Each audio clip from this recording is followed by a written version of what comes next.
So we have a 1.6 watt blue laser.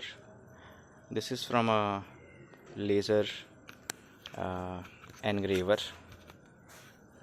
It doesn't really cuts, but it will be able to engrave very well, except on transparent surfaces and that on metals.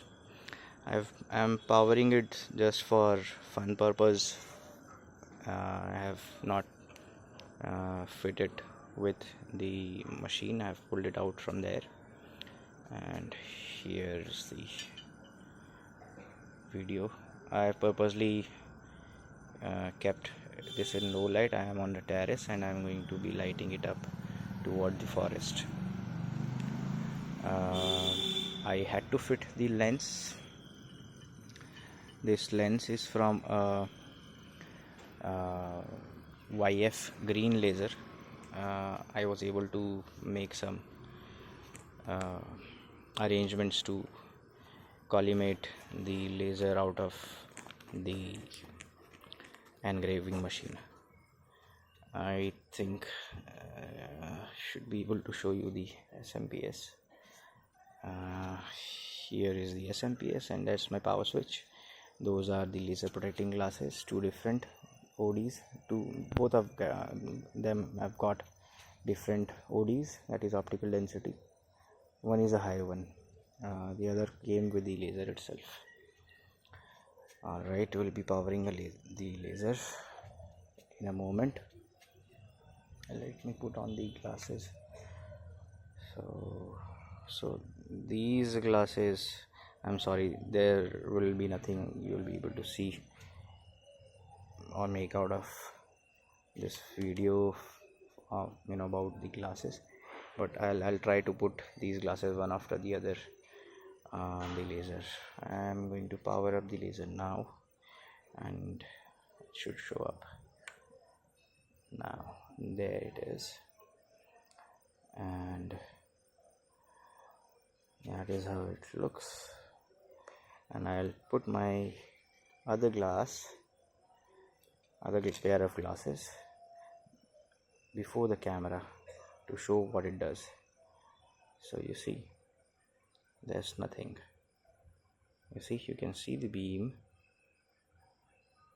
entering the periphery of the glass and exiting the other periphery, but in the between you will not be able to see.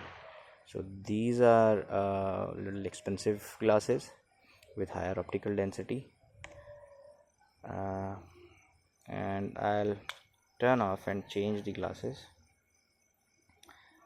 and show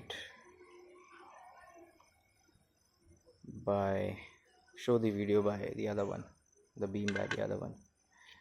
I'm putting on the other one and turning the laser on again,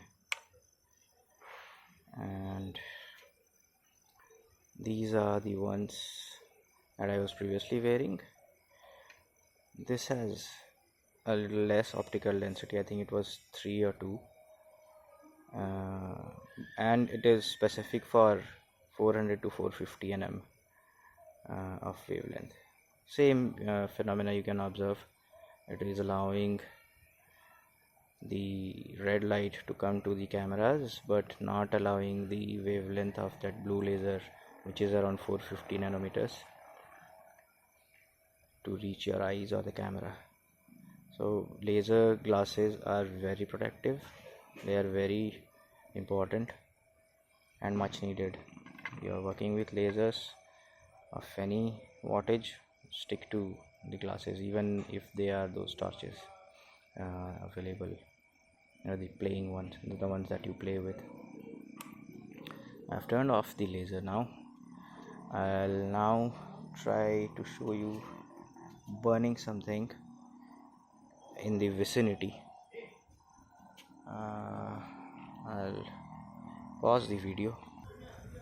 So I have got a piece of wood. I don't know if it is visible in this.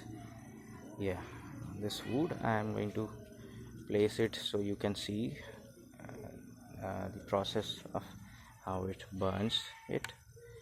I'm turning on the laser now. It's on. You can see and put the wood in the beam. This is a feet away. Yeah, if you can see the wood here, I'll put it now.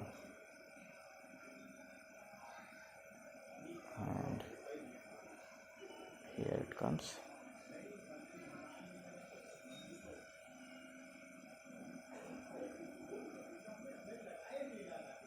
This is almost instantaneous. Although it is 1.6 watts, it does damage, or it burns really well. So you could see the smoke there, right? I'll show it with the help of camera. Oh no, I have got only one hand free and I'll not be able to execute both the things at once. I'm pausing the video again or stopping it.